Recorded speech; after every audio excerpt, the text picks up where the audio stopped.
안녕하십니까. 지난 한 주간 있었던 광명시 소식을 전해드리는 시민과 함께 도약하는 광명입니다. 먼저 첫 번째 소식입니다. 현재 KTX 광명 역세권은 복합 환승터미널 등의 교통 핵심 시설과 코스트코, 이케아 같은 대형 유통시설, 디자인 클러스터 등 업무 시설을 갖춘 비즈니스와 유통의 핵심 요충지로 거듭나고 있는데요. 내년에는 특급 관광 호텔이 들어설 예정입니다. KTX 광명 역세권의 수도권 서남부 지역 최대 규모의 관광 호텔이 들어섭니다.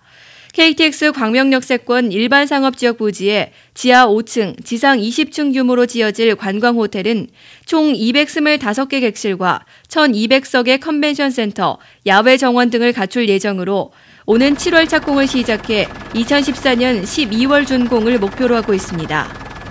또한 광명시는 시공사로 선정된 주 태형 종합개발과 광명시 거주자를 호텔 직원으로 우선 채용하는 MOU를 체결해 300명 이상의 신규 일자리를 창출할 것으로 보입니다.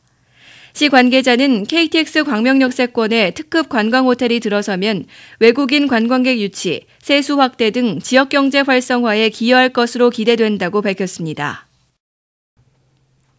가학광산 동굴이 4월부터 재개방돼 관광객들에게 다양한 볼거리와 즐길거리를 제공하고 있는데요. 특히 올해는 동굴 내에 김치, 막걸리, 와인 등을 보관하는 발효식품 저장고를 설치해 관광객들의 큰 호응을 얻고 있습니다. 지난 11일부터는 소래포구에서 생산되는 새우젓도 함께 전시되고 있으니까요. 시민 여러분들의 많은 관심 바랍니다. 11일 광명시와 소래포구 젓갈상인회가 발효식품 관광자원 활성화 업무 협약을 체결하고 상호 교류 협력하기로 했습니다. 이에 따라 시는 가학광산 동굴 내 발효식품 저장고를 소래포구 젓갈 저장고로 제공하고 소래포구 젓갈상인회는 동굴 내에 숙성 시기에 따른 젓갈을 전시합니다. 오늘 시장님과 MOU 체결한 것에 대해서 너무나도 반갑고 기쁘게 생각합니다. 전에도 이 가학산 동굴에 대한 소래포구 새우젓이 들어갔던 기억이 있고요. 저도 또한 여기다가 보관한 적이 있습니다. 그래서 다시 한번 이 과학동굴에 대한 새우젓을 넣을 수 계기가 된 것에 대해서 너무나도 시장님이야 공무원 여러분들에게 깊은 감사를 드리고요. 앞으로 과학동굴이 더 발전하고 저희도 전통식품에 대한 그 모든 이미지 개선이나 홍보 같은 거를 집중적으로 더 관리하면서 시 관계자는 2011년 1월 가학광산 동굴이 광명시의 소유권이 이전되기 전에도 새우젓이 동굴에서 숙성되고 있었다며 이번 가학광산 동굴의 발효식품 저장고 운영은 관광자원 개발뿐만 아니라 가학광산 동굴을 한층 더 발전시킬 것이라고 말했습니다.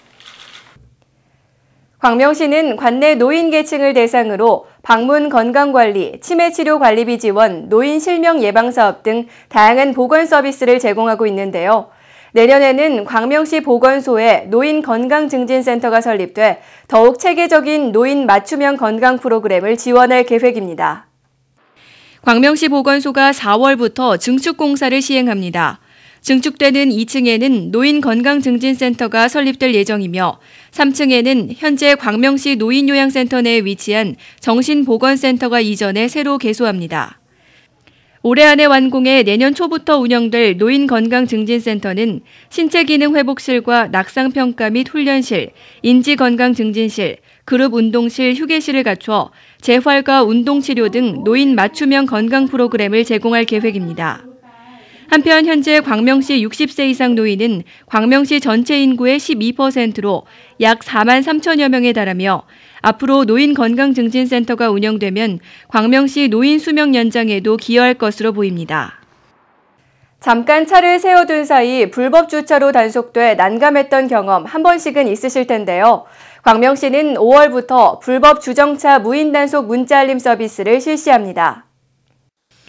광명시는 관내 CCTV에 적발된 차량 운전자의 70% 이상이 단속구역임을 모르고 주정차하는 등 불법 주정차가 계속되는 문제점을 해결하고자 오는 5월부터 불법 주정차 무인 단속 문자 알림 서비스를 실시합니다. 이에 따라 시는 고정식 CCTV 43곳 등 무인 단속 지역에 불법 주정차한 차량에 대해 자진 이동을 유도하는 문자 메시지를 1차로 발송하고 이후 10분 동안 동일 장소에서 자진 이동하지 않은 경우 단속 사실을 안내하는 문자 메시지를 2차로 발송하게 됩니다. 불법 주정차 단속 문자 알림 서비스는 거주지와 상관없이 광명시 지역을 운행하는 차량의 운전자라면 누구나 신청 가능하며 자세한 내용은 시 지도민원과나 동주민센터에 문의하시기 바랍니다. 광명시는 지난 2011년 혁신교육지구로 지정된 이후 사교육비를 절감하고 공교육을 활성화하기 위해 다양한 노력을 해오고 있는데요. 지난 9일에는 소아고등학교에서 2014년 대학 입시 설명회를 개최해 수험생과 학부모들의 뜨거운 호응을 얻었습니다. 경기도 교육청이 주관하는 2013년 전반기 찾아가는 대입 설명회는 대학 입시에 대한 궁금증 해소와 올바른 이해를 돕기 위해 화성시와 고양시에 이어 세 번째로 광명시에서 개최됐습니다. 이날 설명회는 경기도 진로진학지원센터 대입상담 대표 강사들을 초빙해 광명시 수험생과 학부모 800여 명을 대상으로 혁신학교의 진로 진학 방법, 선택형 수능과 수시 전형 대비 방법을 주제로 진행됐습니다. 한편 광명시는 지난 2011년 경기도 교육청과 혁신교육지구 사업 운영에 관한 MOU를 체결했으며 학부모 1,200명, 학생 1,860명을 대상으로 자기주도 학습 과정을 운영하는 등 다양한 공교육 지원을 펼치고 있습니다. 광명시는 누전 등 대형 재난으로 이어질 수 있는 불씨를 예방하기 위해 재난 취약 가구의 안전복지 서비스를 제공합니다.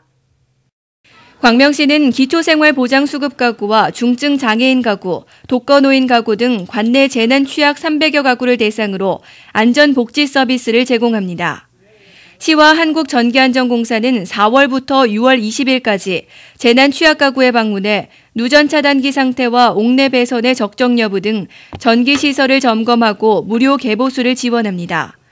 또한 지원 완료 후에도 재차 방문해 전기시설의 적정 사용 여부를 확인하고 안전교육을 진행할 예정입니다. 시는 앞으로도 안전복지 서비스 지원 사업을 통해 각종 위험에 노출된 재난 취약 가구의 생활안전을 위한 노력을 아끼지 않을 방침입니다.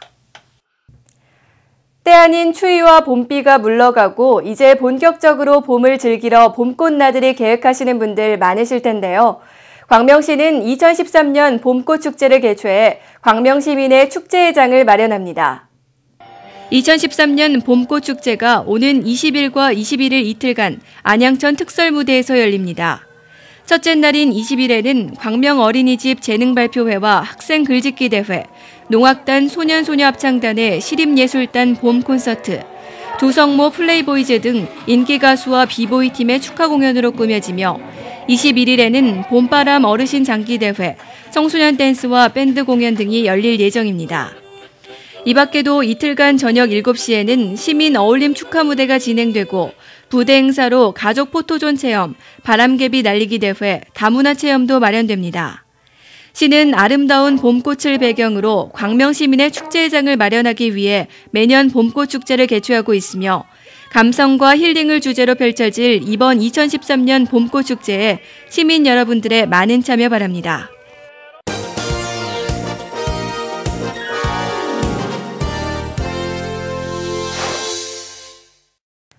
초등학교 근처에서 교통사고를 당한 피해 학생의 절반이 1, 2학년인 것으로 나타났습니다.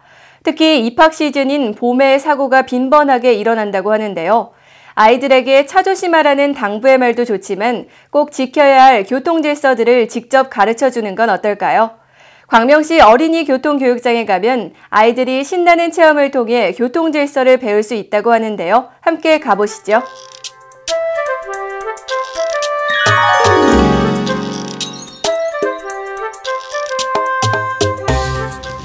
횡단보도 앞, 신호가 빨간불에서 초록불로 바뀌자 기다렸다는 듯이 손을 번쩍 들고 길을 건너는 아이들. 이곳은 소화동에 위치한 광명시 어린이 교통교육장입니다. 유치원 친구들이 그동안 책으로만 배웠던 교통 질서를 직접 체험하고 실천해보기 위해 오늘 이곳을 찾았다고 하는데요. 원에서 할 수 있는 교통안전교육이 굉장히 제한적이거든요. 그래서 아이들하고 미디어를 통하거나 실제로 이렇게 해보는 일이 거의 없어서 아이들에게 굉장히 좋은 교육이 된 것 같고요. 실제로도 좀 현장에 계시는 교통안전교육을 지도해 주시는 선생님들과 함께 교육을 받을 수 있었던 거가 가장 큰 의미가 있었던 것 같아요. 현장 체험에 나서기 전 광명시 교통사고 현황과 교통사고가 어떻게 일어나는지에 대해 교통안전 이론 수업을 먼저 받는데요. 자칫 지루할 수도 있는 이론 수업이지만 아이들이 쉽게 이해할 수 있도록 차근차근 친절하게 설명해 줍니다. 특히 표지판을 공부할 때는 기억에 오래 남도록 몸으로 직접 표지판 그림을 따라해 봅니다. 맞았어요? 잘했어. 친구한테 박수. 20분 동안의 이론 수업이 끝났는데요. 그럼 이제 선생님께 배운 것들을 직접 실천하러 가볼까요? 먼저 횡단보도 건너기에 나섰습니다. 신호등이 없는 횡단보도에서도 아이들이 안전하게 길을 건널 수 있도록 5단계로 나눠 쉽게 설명해 주시는데요. 선다, 본다, 든다, 건넌다, 살핀다. 이 정도면 아이들도 잊지 않고 잘 기억할 수 있겠죠? 이렇게 배운 대로 아이들은 모두 손을 들고 좌우를 살피면서 선생님과 함께 건너봅니다. 네, 저희 광명시 어린이 교통교육장은 광명시의 미래인 어린이들에게 교통안전에 대한 이론 학습과 현장 체험 교육을 통하여 교통사고를 예방하고 올바른 교통문화 정착을 위해 운영하고 있습니다. 아이들에게 좀 더 교통사고에 대한 안전 생활 방식을 터득할 수 있도록 도움을 줄 수 있는 곳이 되고자 저희 광명경찰서 녹색어머니회에서는 열심히 노력하겠습니다. 어린이 교통사고 예방을 위해 지난해 개소한 광명시 어린이 교통교육장은 실제 도로처럼 횡단보도, 교통안전표지판, 신호등, 정류장, 철도 건널목 등 다양한 교통시설물을 갖추고 있습니다. 또 아이들이 꼬마 자동차와 페달 자동차를 직접 운전해 볼 수 있어 높은 체험 교육 효과를 얻고 있는데요. 아이들이 긴장한 표정으로 운전석에 앉아봅니다. 이렇게 체험을 통해 실제 도로에서 일어날 수 있는 위험한 상황들에 대해 조금씩 알아가는데요. 그동안 교실에서 배워온 교통 질서들을 하나씩 떠올리며 축소된 광명의 도로를 달려봅니다. 신나고 재밌고 안전벨트를 꼭 매야 돼요. 이 밖에도 안전띠 매는 방법, 응급 상황이 생겼을 때 119, 112에 신고하는 방법, 도로와 횡단보도에서 언제 어떻게 길을 건너야 하고 교통안전을 지키지 않는 것이 왜 위험한지 생활 속 살아있는 안전교육이 이루어집니다. 광명시 어린이 교통교육장은 평일에는 유치원이나 어린이집 등 단체 수업을 진행하고 주말과 공휴일에는 시민들에게 무료로 개방됩니다. 특히 주말에는 아이들이 놀면서 체험할 수 있는 꼬마 자동차 운전, 교통안전 관련 퀴즈 게임 등 다양한 프로그램이 준비되어 있으니까요. 날씨 좋은 주말에 아이들과 함께 광명 어린이 교통교육장으로 나들이 와보는 건 어떨까요? 횡단보도 건넜을 때 친구들이랑 건너는 게 재밌었어. 경찰관이랑 안전교육 받는 게 재밌었어요. 아이들이 교통안전의 중요성을 재밌게 배울 수 있는 광명 어린이 교통교육장. 광명의 모든 아이들이 이곳에서 신나는 체험으로 교통 질서를 익혀 앞으로도 건강하게 자라기를 바랍니다. 어린이 교통교육장으로 놀러오세요. 지난해 우리나라 음식물 쓰레기는 500만 돈으로 환산하면 약 25조 원이라고 합니다. 팥뿌리, 다시마 줄기, 무, 밑동같이 버리기 쉬운 식재료들은 바짝 말려 가루로 만들면 천연 조미료로 사용할 수 있고요. 또 냉장고할 식품 목록과 보관 날짜를 냉장고 문에 붙여두면 음식물 쓰레기는 물론 전기도 절약할 수 있습니다. 이런 작은 실천만으로도 음식물 쓰레기를 연간 20% 이상 줄일 수 있다고 하니까요. 여러분도 동참해 보시면 어떨까요? 이상으로 시민과 함께 도약하는 광명을 마치겠습니다. 시청해 주신 여러분 고맙습니다.